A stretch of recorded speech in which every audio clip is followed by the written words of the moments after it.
എന്റെ ഭൂമി അതിരുകളില്ലാത്ത വൈവിധ്യങ്ങളുടെ മനോഹര കലവറയാണ്.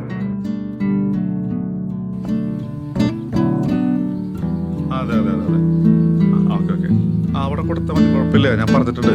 അതെ ആ സാറേ ഒരു മിനിറ്റ്. ഓക്കെ ഓക്കെ ശരി ശരി, ഞാൻ വിളിക്കാം. പിന്നെന്താ മെമ്പറേ? അതെ, സാറിന്റെ മോൾക്ക് നല്ലൊരു ആലോചന വന്നിട്ടുണ്ട്. നല്ല പയ്യനാ. കണ്ട ഇവനാ? ഈ പയ്യനാ? ഇവനറിയോ? എന്റെ മെമ്പറെ ഇത് മുമ്പ് വന്ന ആലോചനയാ.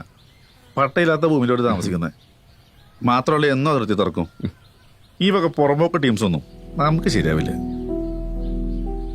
എന്റെ ഭൂമി അതിരുകളുടെ കുരുക്കിൽപ്പെട്ടവരുടെയും സ്വന്തമെന്നുറച്ചു പറയാൻ ഭൂമിയില്ലാത്തവരുടെയും കണ്ണീർ വീണ മണ്ണുകൂടിയാണ്.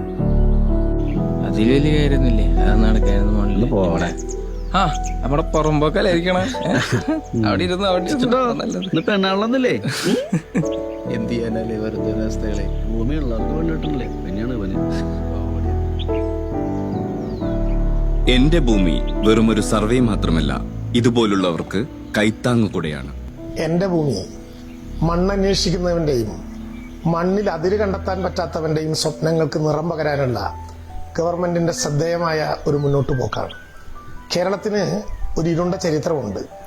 ദൈവത്തിന്റെ സ്വന്തം നാട് എന്ന അഭിമാനത്തോടെ അവകാശപ്പെടുന്ന ഈ നാട് ചെകുത്താന്റെ നാടായിരുന്നു.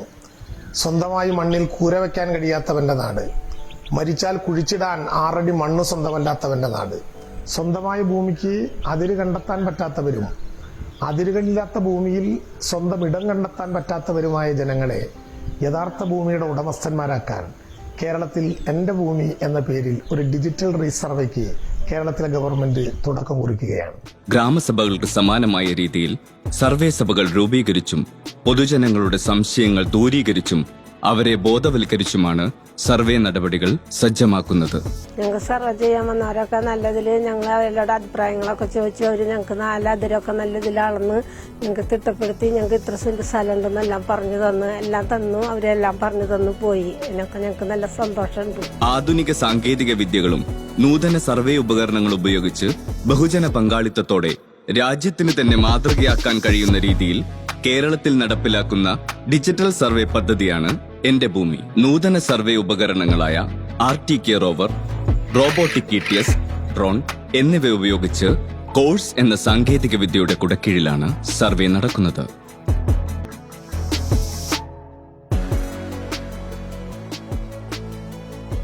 സ്വന്തം ഭൂമിയുടെ കൃത്യമായ അളവും തർക്കമില്ലാത്ത അതിരും ഒരു പൗരന്റെ അവകാശമാണ്. ഡിജിറ്റൽ സർവേ പൂർത്തിയാകുന്നതോടെ സുഗമമായ പട്ടയ വിതരണം വഴി എല്ലാവർക്കും ഭൂമി, എല്ലാ ഭൂമിക്കും രേഖ, എല്ലാ സേവനങ്ങളും സ്മാർട്ട് എന്ന സർക്കാർ മുദ്രാവാക്യം യാഥാർത്ഥ്യമാവുകയാണ്.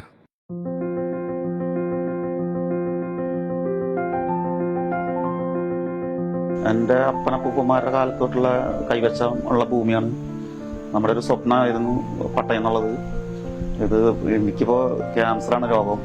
മരിക്കുന്നതിന് മുമ്പ് കയ്യിൽ കിട്ടിയതിൽ വളരെ സന്തോഷമുണ്ട്. ഒരു അന്ത്യാഭിലാഷം സാധിച്ചു കിട്ടിയ പോലെ ഉണ്ട്. ഇത് വളരെ സന്തോഷം. എന്റെ ഭർത്താവിന്റെ അപ്പൻ ഇതിന് പട്ടയത്തിന് നടന്നു പറഞ്ഞതാ.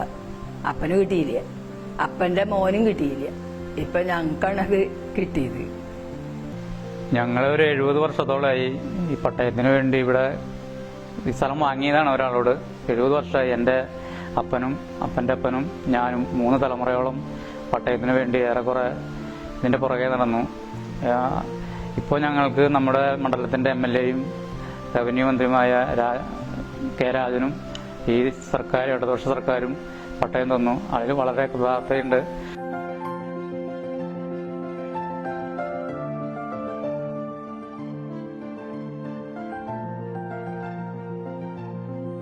അതെ, ഇതാണ് അവന്റെ ഭൂമിയുടെ രേഖ.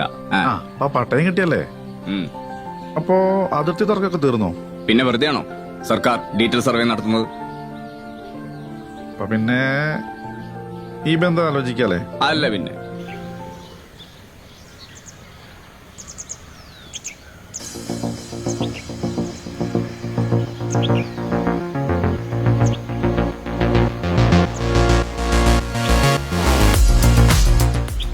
എന്റെ ഭൂമി കൃത്യതയുടെ കൂട്ടായ്മയുടെ സ്മാർട്ട് ഭൂമി.